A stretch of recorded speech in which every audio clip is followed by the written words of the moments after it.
Tibetan Sage by Tuesday Lobsang Rampa. Read for you by BlueFriend in beautiful BC. Chapter 6. I sat up suddenly in the darkness, wondering wherever was I.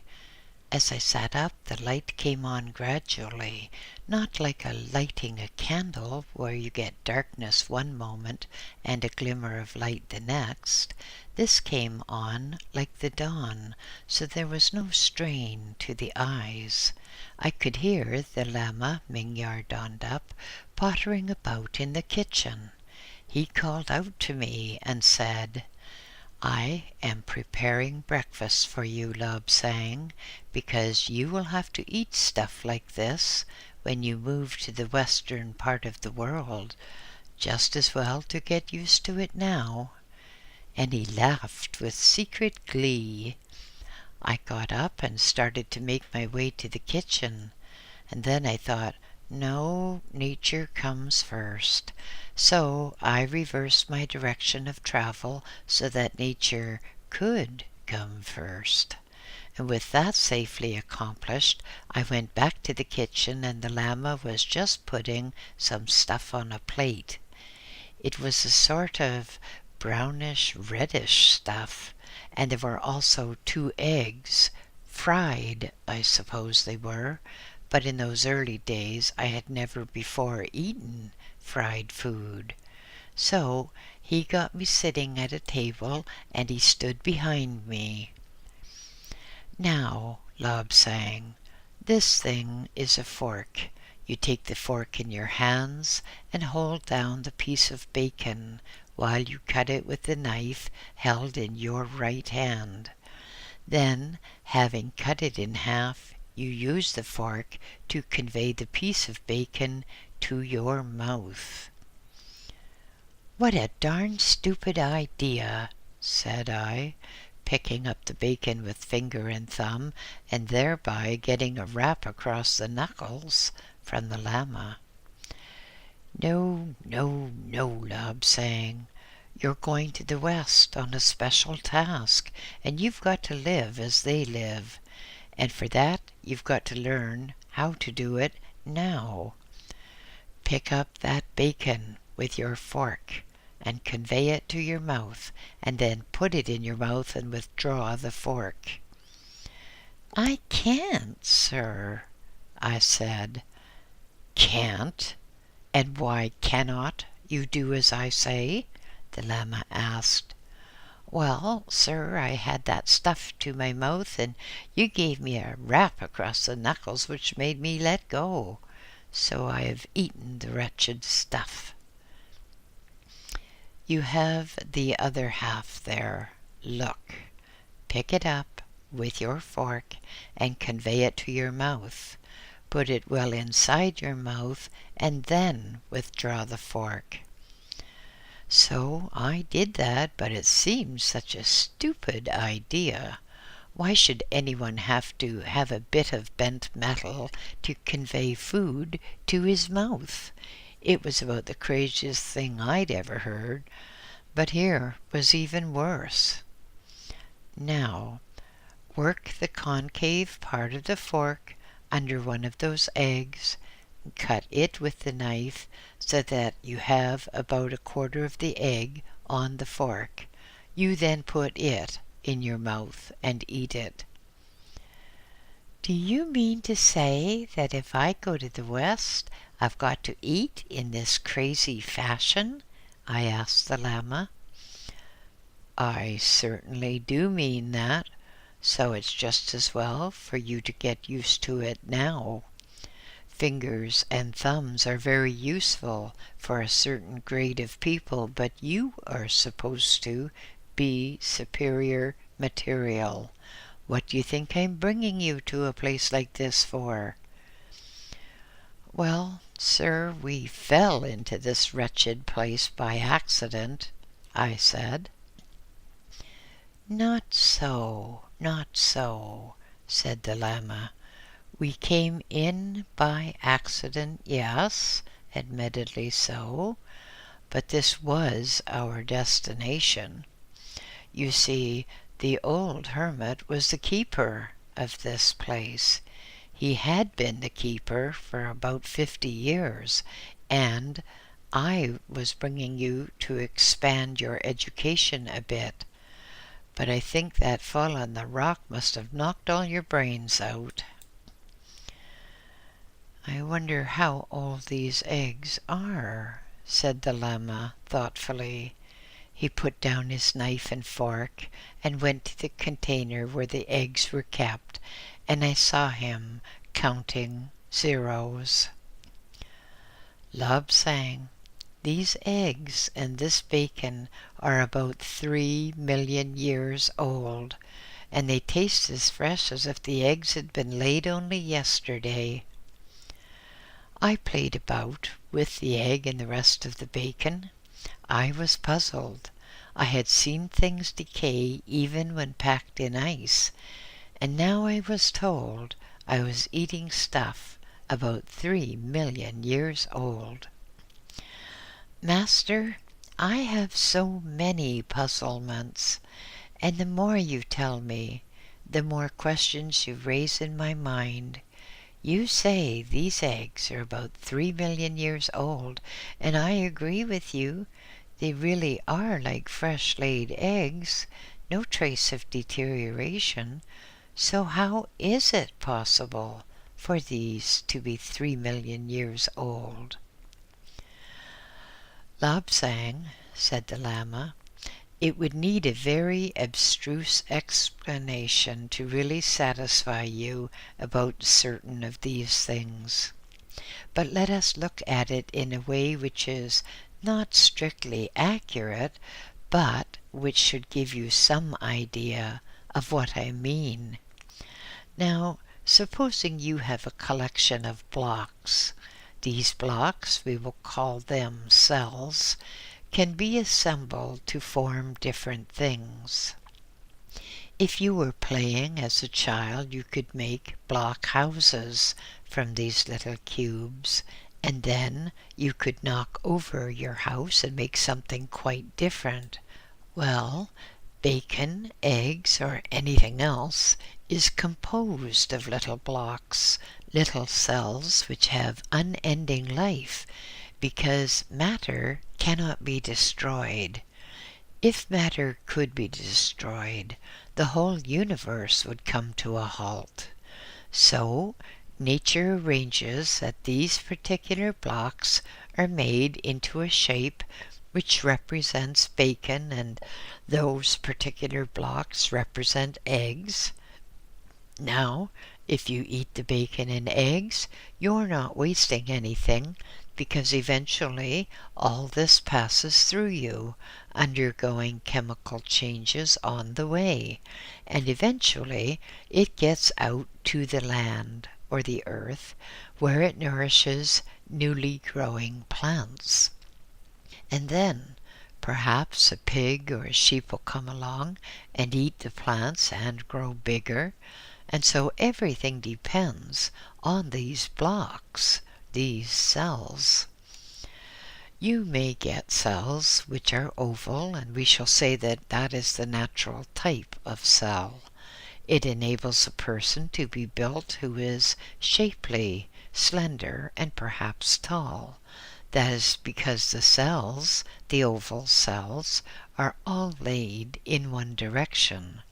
But supposing we get a man who loves to eat, who eats far more than he should, because one should eat only enough to satisfy one's immediate hunger.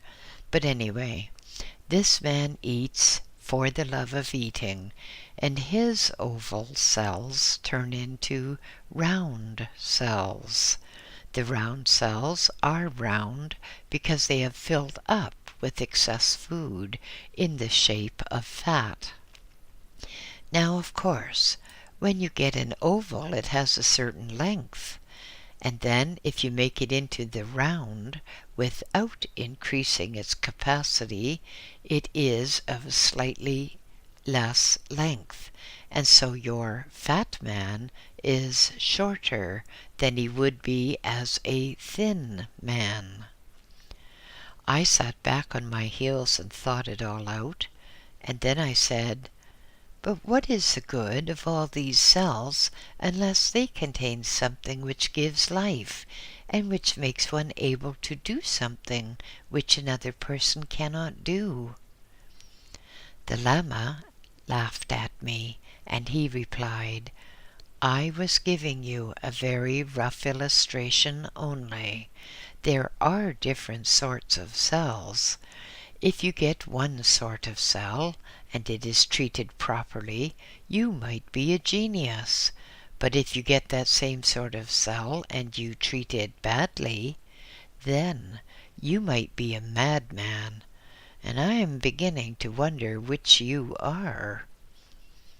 We had finished our breakfast in spite of the injunction that one should not talk while one is eating.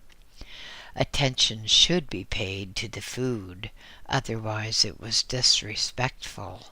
But I suppose that the Lama knew what he was doing, and perhaps he had special permission to break a few of our laws.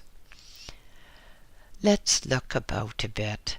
There are all kinds of strange things to see here, you know, Lobsang, and we want to see the rise and fall of civilizations. Here you can see it precisely, really in the act. But it is not good to be looking into the globe all the time. One needs a change, recreation. Recreation means recreation. It's strained by receiving so many pictures very much the same, so you want to turn your eyes away and look at something different. You need a change, and that is called recreation or recreation. Come on into this room." I rose reluctantly to my feet and followed him, dragging my feet with an exaggerated impression of weariness. But the Lama Mingyar Dandap knew all those tricks. He had probably done the same thing to his guide. When I reached the door, I nearly turned and bolted. There were a lot of people there, men and women. Some of them were naked, and I saw a woman right in front of me, the first naked woman I had ever seen, and I turned to flee after apologizing to the lady for violating her privacy. But the Lama Mingyar Dandap put his hands on my shoulders, and he was laughing so much he could hardly speak. "Labsang, Labsang, the look on your face was worth all the hardships we've had on this trip. These people are preserved people. They once lived on different planets. They were brought here alive to act as specimens. They are still quite alive, you know." "But, Master, how can they possibly be alive after 1,000,000 or 2 years? Why haven't they crumbled into dust?" "Well, it's again suspended animation. They are in an invisible cocoon which prevents any of the cells from working. But you know, you will have to come and examine these figures, men and women, because you're going to have a lot to do with women. You're going to study medicine in Chungking, and later you'll have an enormous number of women as your patients. So you'd better get to know them now. Here, for instance, is a woman who's almost ready to give birth to a child, and we might revive her and let the child be born for your edification, because what we are doing is of greater importance, and if we have to sacrifice 1 or 2 or 3 people, then that is worthwhile if it can save this world with its millions of people." I looked at the people again and felt myself blushing furiously at the sight of the naked women.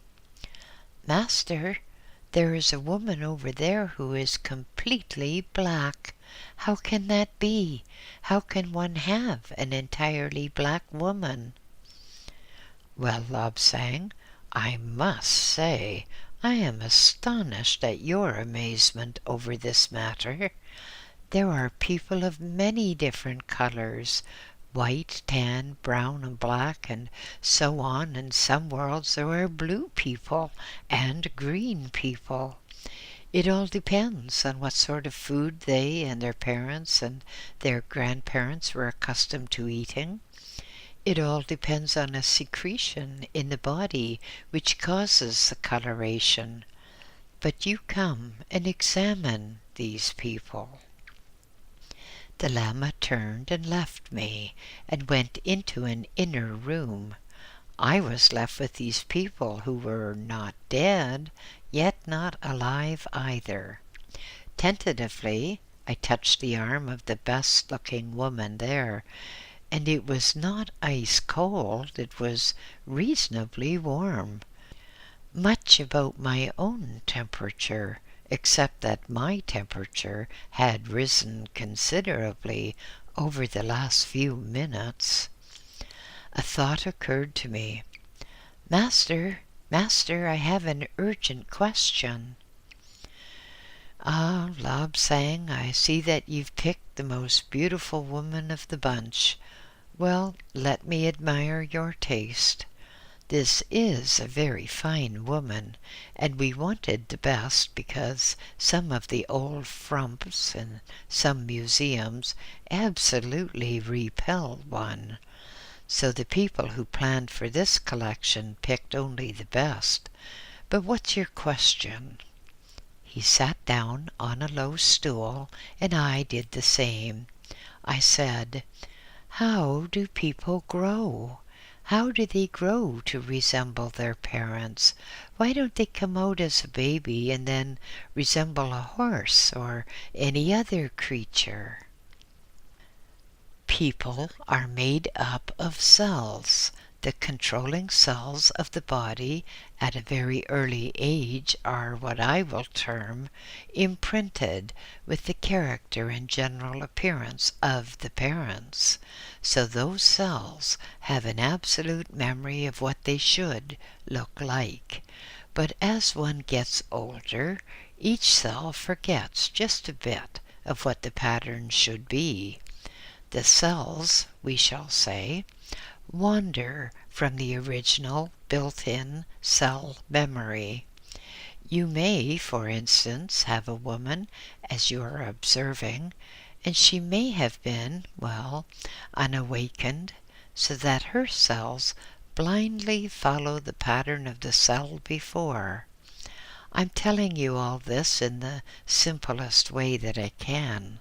You'll learn more about it at Shakpori and later at Chungking. But every cell in the body has a definite memory of what it should be like in health. As the body gets older, the memory of the original pattern becomes, lost or unable for some reason to follow the precise pattern. So it diverges slightly from the original cells, and then, once having departed from the original pattern, it is easier and easier to forget more and more what the body should look like. We call that aging, and when a body can no longer follow the exact pattern imprinted into the cells, then we say that things have deteriorated and the body is mentally sick. After a few more years, the change becomes more and more marked, and eventually the person dies. But how about people with cancer? How do they manage to get into such a condition? I asked. My guide replied, "We have talked about cells forgetting what pattern they should follow. They forget the pattern which should have been imprinted while the baby was being formed. But we say that when a person has cancer of one type, then the memory cells become distorted memory cells, and they order fresh growth to occur where there should be no growth. The result of that is we get in the human body a large mass which interferes with other organs, perhaps pushing them out of place and perhaps destroying them. But there are different types of cancer. Another type is that in which the cells that should be controlling growth forget that they are meant to produce fresh cells of a certain type, and one gets a complete reversal. Certain organs of the body waste away. The cell is worked out. It's done its share of work of maintaining the body, and now it needs replacing so the body can continue to exist. But the cell has lost the pattern, forgotten the pattern of growth, if you prefer it in that way. And having forgotten, it makes a guess, and it either builds fresh cells at a frantic rate, or it builds cells which devour healthy cells and leave a bleeding, putrid mass inside the body, and then the body soon dies. "But, sir," I said, "how can the body know if it's going to be born male or female? Because before the body is born, who looks after the formation of the baby?" "Well, that depends on the parents. If you get a growth starting which is alkaline, then you get one sex. If you get an acid type of cell, then you get the opposite sex. And there are on occasion monsters born. The parents were not really compatible, and what the woman produces is neither male nor female. It may be both. It may even have 2 heads and perhaps 3 arms. Well, we know that Buddhists should not take life, but what can be done? How can one let a monster survive? A monster with hardly a rudimentary brain. Well, if we let a monster like that grow and propagate their species, soon we should have more and more monsters, because it seems to us that the bad things multiply more quickly than the good things. You'll get used to all this when you get to Chungking. I am giving you a rudimentary explanation now, so that you know something of what to expect.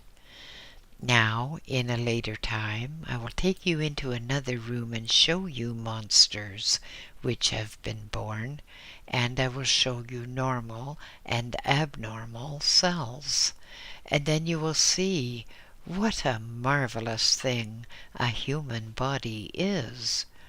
But first of all, examine some of these people, especially the women. Here's the book showing what a woman is like outside and inside. If the person is going to be an attractive woman, then her memory cells, that is, the cells which carry the memory to reproduce precisely the body cells just as before, are in good order. Then we have to be sure that the mother has sufficient food of the right type, and she has no shocks, etc. And of course it usually is not wise to have intercourse when a woman is 8 or so months pregnant. It may upset the whole balance of things. Now, I have to write up the record to see what we were doing here, how we got in, and I have to make a guess at how we're going to get out. "But, Master," I said in some exasperation, "what is the point of writing about this when no one ever comes here?" "Oh, but people do come here," Lobsang. "They do come here. The ignorant call their craft UFOs. They come here and they stay in rooms above this one. They just come to receive messages and tell of what they have discovered. You see, these people are the gardeners of the earth. They have a vast store of knowledge, but somehow, through the centuries, they have deteriorated. First of all, these were absolutely godlike people with almost unlimited power, but they could do anything, just about anything at all. Then the head gardener sent some of them down to earth, which had been formed. I've told you all about this before. And then the gardeners, traveling at many times the speed of light, went back to their base in another universe. As is so often the case on Earth, and indeed on many other worlds, there was a revolution. Some people did not like the thought of these sages, the gardeners of the earth, taking women around with them, especially when the woman was some other man's wife. Inevitably, there were quarrels. The gardeners split into two parties, what I would call the right party and the breakaways. The breakaways thought that, in view of the long distances they traveled and the hard tasks they did, they were entitled to sexual recreation. Well, when they could not get women of their own race to go with them, they came to Earth and picked out the biggest women they could find. Events were not at all pleasant, because the men were physically too big for the women, and the party that had come to this earth quarreled and broke up into two parties. One went to live in the east, and the other party went to live in the west. And with their great knowledge, they built nuclear weapons on the principle of a neutron explosive and a laser weapon. Then they carried out raids on each other's territory, always with the intention of stealing, perhaps kidnapping would sound better, their opponents' women. Raids called for counter-raids, and their great ships sped ceaselessly across the world and back again. And what happened is just a matter of history. The smaller party, who were the right ones, in desperation, dropped a bomb over where the wrong party were living. Nowadays, people relate that area to the Bible lands. Everything was destroyed. The desert, which is now there, was once a sparkling sea with many boats upon its surface. But when the bomb dropped, the land tipped, and all the water ran away down the Mediterranean and out to the Atlantic. And the only water left in the area was the Nile. We can actually see all this, Lobsang, because we have machines here which will pick up scenes from the past. Scenes from the past, Master?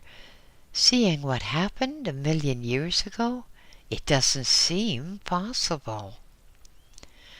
Lobsang, everything is vibration, or if you like, if you want to sound more scientific, you will say that everything has its own frequency.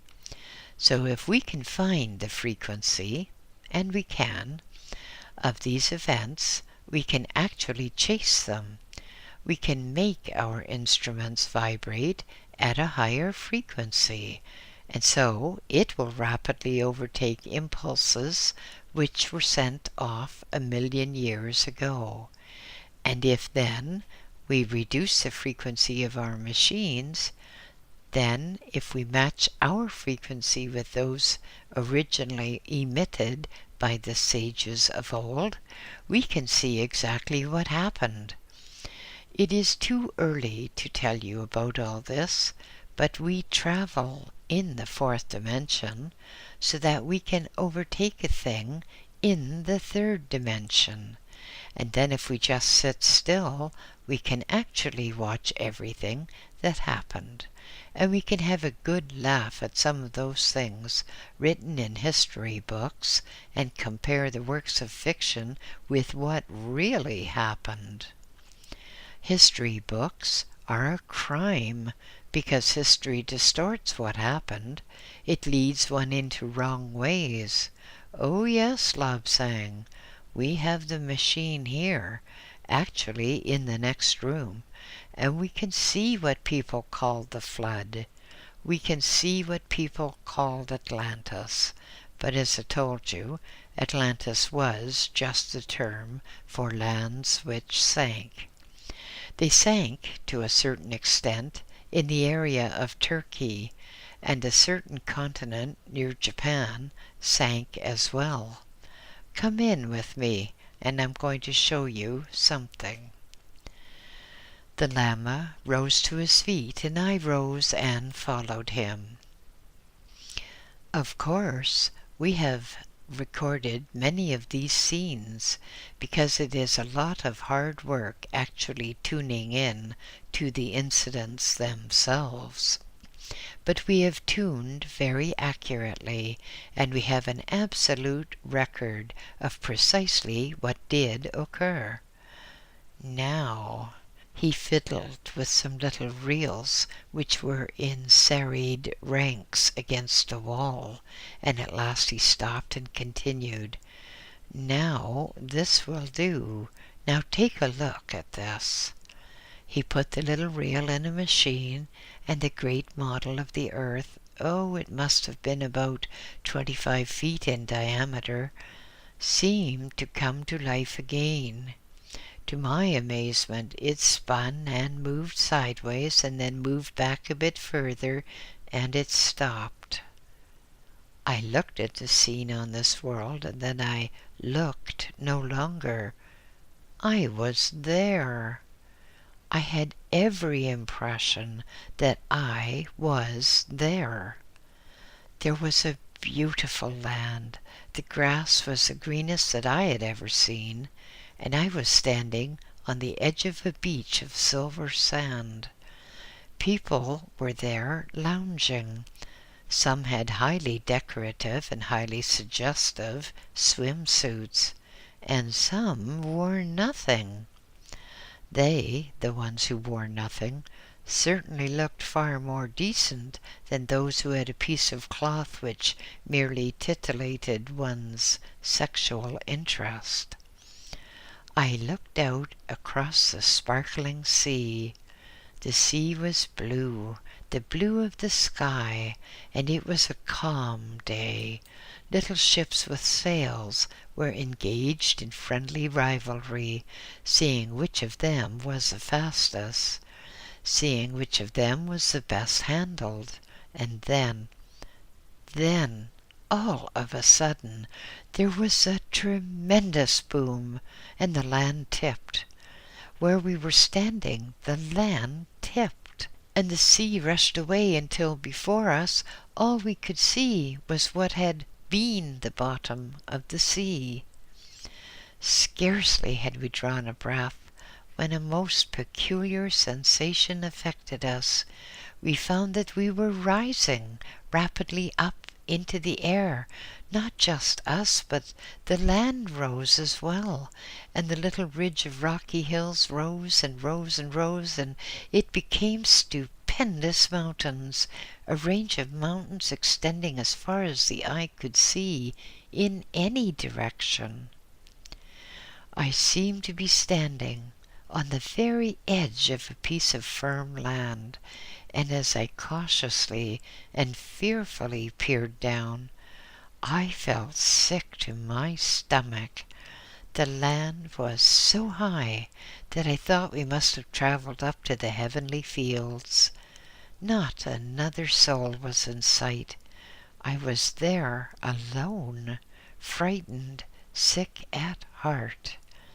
Tibet had risen 30,000 feet in about 30 seconds. I found that I was panting. The air was rarefied here, and every breath was a gasping effort. Suddenly, from a split in the mountain range, there sprang a shaft of water under, it seemed, very high pressure. It settled down a bit and then made its own course down from that high mountain range, right down across the new land, which had been the sea bottom. And so was born the mighty Brahmaputra, which now has its exit in the Bay of Bengal.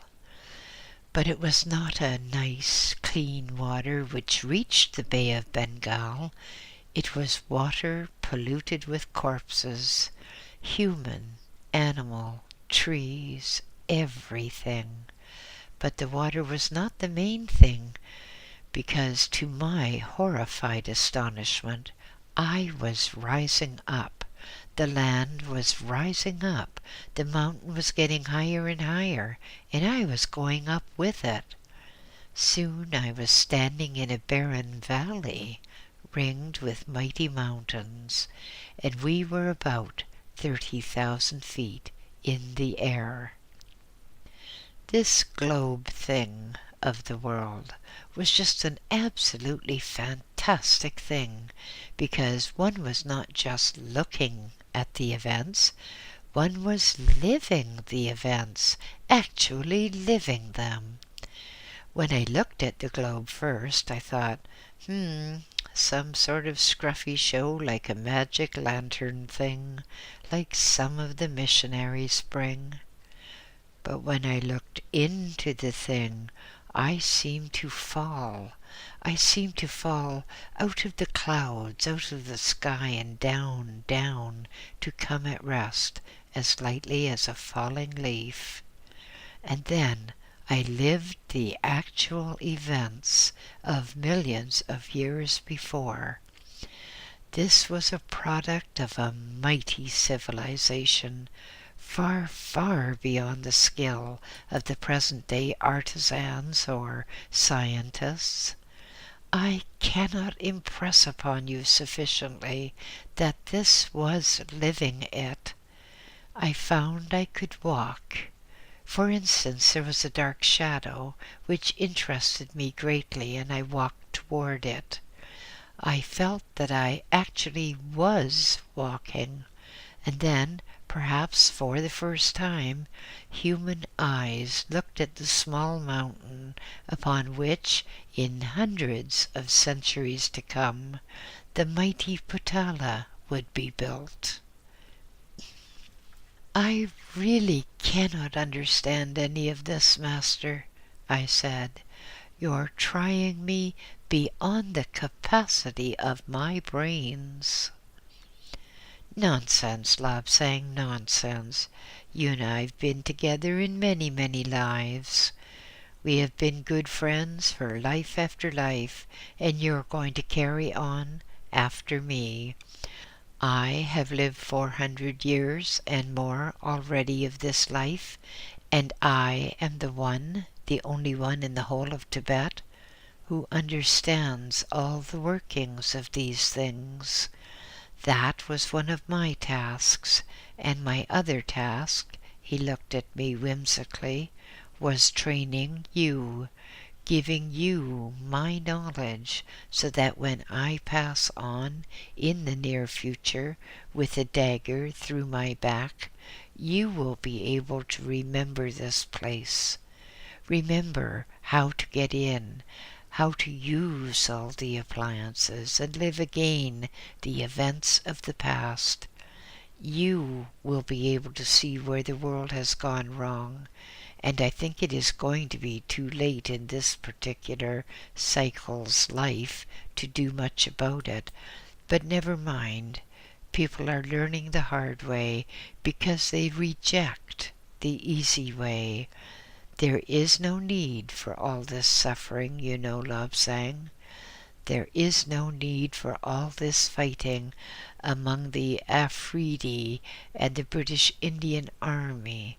They're always fighting, and they seem to think that to fight is the only way to do things. The best way to do a thing is persuasion, not this killing, this raping and murdering and torturing. It hurts the victim, but it hurts the perpetrator more, because all of this goes back to the over-self. You and I, Lab sang, have got a fairly clean record. Our over-self is quite pleased with us. You said over-self, Master. Does that mean that you and I have the same over-self? Yes, indeed, it does, young sage. That's just what it does mean. It means that you and I will come together life after life, not merely on this world, not merely in this universe, but everywhere, anywhere at any time. You, my poor friend, are going to have a very hard life this time. You're going to be the victim of calumny. There is going to be all manner of lying attacks on you, and yet, if people would listen to you, Tibet could be saved. Instead of that, in years to come, Tibet will be taken over by the Chinese and ruined. He turned away quickly, but not before I saw the tears in his eyes, so I moved away into the kitchen and got a drink of water. Master, I said, I wish you would explain to me how these things do not go bad. Well, look at the water you're drinking now. How old is the water? It may be as old as the world itself. It doesn't go bad, does it? Things only go bad when they are treated incorrectly. For instance, supposing you cut a finger and it starts to heal, and you cut it again and it starts to heal, and you cut it again, and once more it starts to heal, but not necessarily in the same pattern as it was before you cut it. The cells of regeneration have been confused. They start to grow according to their inbuilt pattern, and then they got cut again. They started once more to grow according to their inbuilt pattern, and so on and so on and so on. And eventually the cells forgot the pattern they should form, and instead they grew out in a great lump. And that's what cancer is. Cancer is the uncontrolled growth of cells where they should not be. And if one was taught properly and one had full control of the body, there wouldn't be any cancer. If one saw that the cells were what I will call misgrowing, then the body could stop it in time. We have preached about this, and preached about it in different countries, and people have absolutely hooted with laughter at these natives daring to come from some unknown country. Gooks, they call us. Gooks, the most worthless things in existence. But you know, we may be gooks, but in time it will be a word of honor, of respect. If people would listen to us, we could cure cancer. We could cure TB. You had TB, Lab sang. Remember that? And I cured you with your cooperation. And if I hadn't had your cooperation, I could not have cured you. We fell silent in a state of spiritual communion with each other. Ours was a purely spiritual association, without any carnal connotation at all. Of course, there were some lamas who used their chelas for wrong purposes, lamas who should not have been lamas, but who should have been, well, laborers, anything, because they needed women. We did not need women, nor did we need any homosexual association.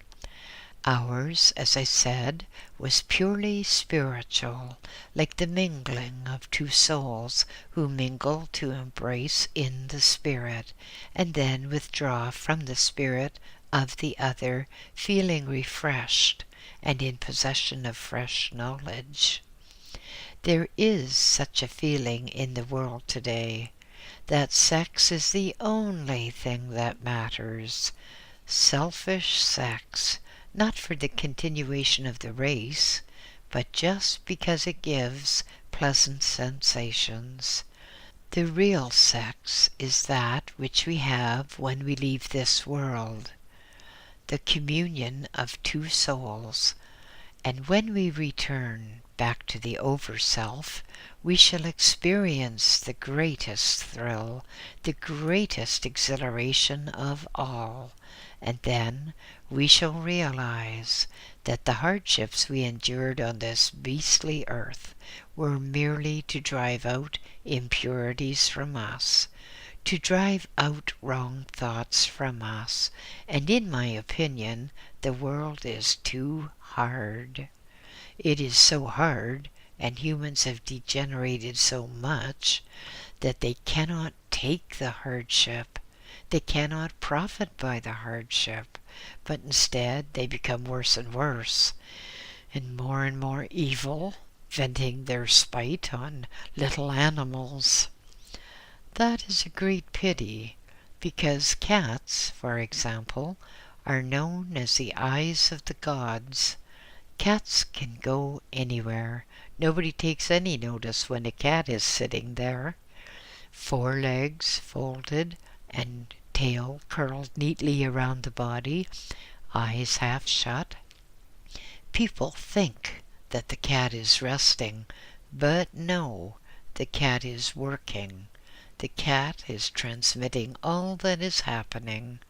Your brain cannot see anything without your eyes. Your brain cannot make a sound without your voice. And cats are another extension of the senses, which let the gardeners of the earth know what is going on. In time, we shall welcome this. In time, we shall realize that cats have saved us from many a fatal mistake. It is a pity we don't treat them more kindly, isn't it? End of chapter 6.